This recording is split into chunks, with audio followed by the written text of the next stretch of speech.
Hi guys, বিশেষ এটা video' লৈ আহিছোঁ আজি। এই ভিডিঅ'টো কোনো ইগন'ৰ নকৰিব। সেইকাৰণে নকৰিব কাৰণ আপোনাৰ এটা শ্বেয়াৰৰ কাৰণে এই ভিডিঅ'টো সেই সঠিক মানুহৰ হাতত যোৱাৰ পিছত আমাক তেওঁ কণ্টেক্ট কৰিব পাৰোঁ। কাৰণ এইটোৱে, ঈদৰ আগত আমাক এজন ব্যক্তিয়ে কল কৰিছিলে, কল কৰি পেলাই কৈছিলে যে তেখেতৰ ৱাইফৰ হাৰ্টৰ প্ৰব্লেম হৈছে, আৰু হাৰ্টৰ প্ৰব্লেম হৈছে, সেই হাৰ্টটো আপোনাৰ ফুটা হৈছে, তেখেতক অকণমান সহায়ৰ দৰকাৰ। আমিতো গোটেই পইচা তেখেতক সহায় কৰিব নোৱাৰিম, কিন্তু মই আমাৰ ফালৰ পৰা, আমাৰ টিমৰ ফালৰ পৰা যিখিনি পাৰোঁ, আমি অকণমান পাৰোঁ, যিখিনি পাৰোঁ আমি সেইখিনি দিবৰ কাৰণে চেষ্টা কৰিম। তেখেতে মোক কল কৰিছিলে, কিন্তু মোৰ ভুল এইটোৱে হ'ল যে মই তেখেতৰ নাম্বাৰটো ছেভ নাৰাখিলোঁ। মই খুব ব্যস্ত আছিলোঁ, বাহিৰত আছিলোঁ অকণমান।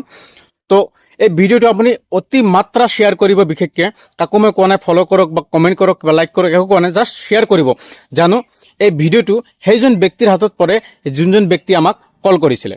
তেওঁৰ ঘৰ ওচৰতে হয়, আৰকাটা বুলি কৈছিলে তেখেতে, আৰকাটাত থাকে। গতিকে আপোনালোকে ভিডিঅ'টো বেছি শ্বেয়াৰ কৰক, আৰু তেখেতে জানো আমাক কণ্টেক্ট কৰিব পাৰে। আৰু কণ্টেক্ট নাম্বাৰটো আমি দি দিম, এই স্ক্ৰীণত আপোনাৰ কণ্টেক্ট নাম্বাৰটো দি দিম। আপোনালোকে প্লিজ ভিডিঅ'টো শ্বেয়াৰ কৰিব। আপোনাৰ কাৰণে কোনোবাই অকণমান হ'লেও সহায় পাব আমাৰ ফালৰ পৰা।